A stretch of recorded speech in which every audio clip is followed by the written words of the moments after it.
مراد علی شاہ کہتا ہے کہ سندھ کی دھرتی اس کی ماں ہے، اسی طرح میں کہتا ہوں کہ اس شہر میں جہاں میں پیدا ہوا یہ میرے باپ داداؤں کی زمین ہے، کسی کے باپ کی جاگیر نہیں۔ اگر اس شہر میں اگر یہاں ہم بستے ہیں اور یہاں ہم ٹیکس دیتے ہیں، ان ٹیکسز کے اوپر ہمارا اختیار ہونا چاہیے۔ یہ ٹیکسز دوسروں کو پالنے کے لیے ہم نہیں دیتے، ہم اپنے لوگوں کے اپنے حلق کا نوالا نکال کر پورے پاکستان کو نہیں پال سکتے۔ اگر میرے بچے، میری مائیں، میری بہنیں، میرے بزرگ بھوکے تو میں دوسروں کو کھانا کھلانے کے لیے اپنے حلق کا نوالا نہیں دے سکتا۔ اس شہر کے وسائل پر اسی طرح میرا اختیار ہونا چاہیے، میری قوم کے لوگوں کا اختیار ہونا چاہیے۔ جس طرح پنجاب کے وسائل پر پنجاب کا حق ہے، جس طرح سندھ کے وسائل پر سندھیوں کا حق ہے۔ اور یہ وسائل پر اختیار صرف اس صورت میں قائم ہو سکتا ہے کہ مہاجر عوام سندھ کے شہری علاقوں پر جنوبی سندھ صوبہ حاصل کریں۔ جس طرح باقی لوگوں کو اقتدار کا حق حاصل ہے، اس طرح اربن ایریاز کے شہری علاقوں پر آباد تمام لوگوں کو بھی اقتدار کا حق حاصل ہے۔ ہم اپنے وسائل پر بھی اختیار چاہتے ہیں، ہم اقتدار میں بھی جائز اور جائز حصہ چاہتے ہیں۔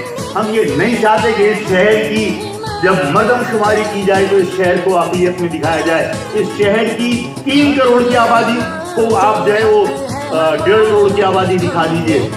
ہم چاہتے ہیں کہ اس شہر کی آبادی جتنی ہے اس کی آبادی کے تناسب سے یہاں نمائندگی بھی ہونی چاہیے۔ اس شہر کے لوگ جتنا ٹیکس دیتے ہیں اس کی تناسب سے یہاں ان کے وسائل کو ان کے مسائل حل کرنے کے لیے استعمال ہونا چاہیے، اور وہ اسی صورت میں ممکن ہے جب آپ جدوجہد کریں اور اپنے لیے علیحدہ صوبہ حاصل کریں۔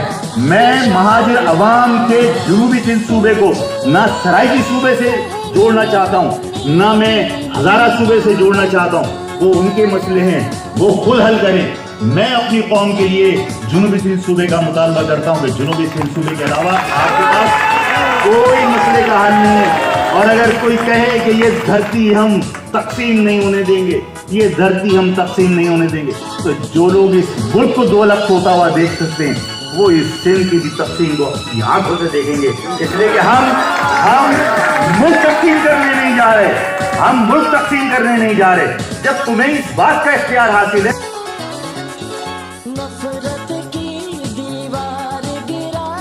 میں نے بہت کوشش کی، میں نے اپنے ڈیلیگیشن تمام مہاجر نام پر کام کرنے والے لوگوں کے پاس بھیجے، سب گواہ ہیں اس بات کے۔ اور یہ بھی ذہن میں رکھنا کہ مجھے یہ امید تھی کہ کوئی نہ کوئی یہ شکوہ کرے گا کہ ہمارے لوگ قتل ہوئے ہیں، اس لیے اس کو جواز بنا کر یہ کہا جا سکتا تھا کہ ہم ایک نہیں ہو گے۔ میں نے جان بوجھ کر ڈیلیگیشن کے اندر شوہر شہید خاندانوں کے گھر والے بھیجے کہ دیکھو یہ تمہارے ہاتھوں شہید ہوئے تھے، تمہارے ہاتھوں قتل ہوئے تھے، ان کے گھر والے اگر آج تمہارے پاس آئے تو ان کا دل بڑا ہے، یہ اپنی قوم کی خاطر، اپنے قوم کے بڑے مفاد کی خاطر اپنے اس شہدا کے خون کو تمہیں معاف کر کے تمہاری دہلیز پر آئے، یہ سوچ کر کہ تمہارے گھر آنے سے شاید مہاجر متحد ہو جائے۔ ہم نے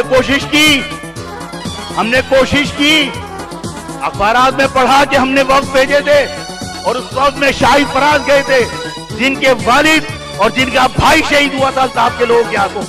ہم نے ڈاکٹر نگہت کو بھیجا تھا جن کے بھائی کا قتل ہوا تھا متحدہ کے دہشت گردوں کے ہاتھوں، لیکن ہم نے سب کچھ بلا کر یہ سوچ کر ان کو بھیجا تھا کہ لوگ یہ دیکھیں کہ ہم نے شہید ہونے کے باوجود اپنے شہداء کے خون کو ایک طرف رکھ کر اپنی قوم کے اجتماعی مفاد میں اپنی قوم کو متحد کرنے کے لیے اپنے غم بھلا کر، اپنے دکھ بھلا کر ہم نے لوگوں کے پاس بھیجا تھا۔ نتیجہ کیا نکلا؟ میں پوچھ رہا ہوں نتیجہ کیا نکلا؟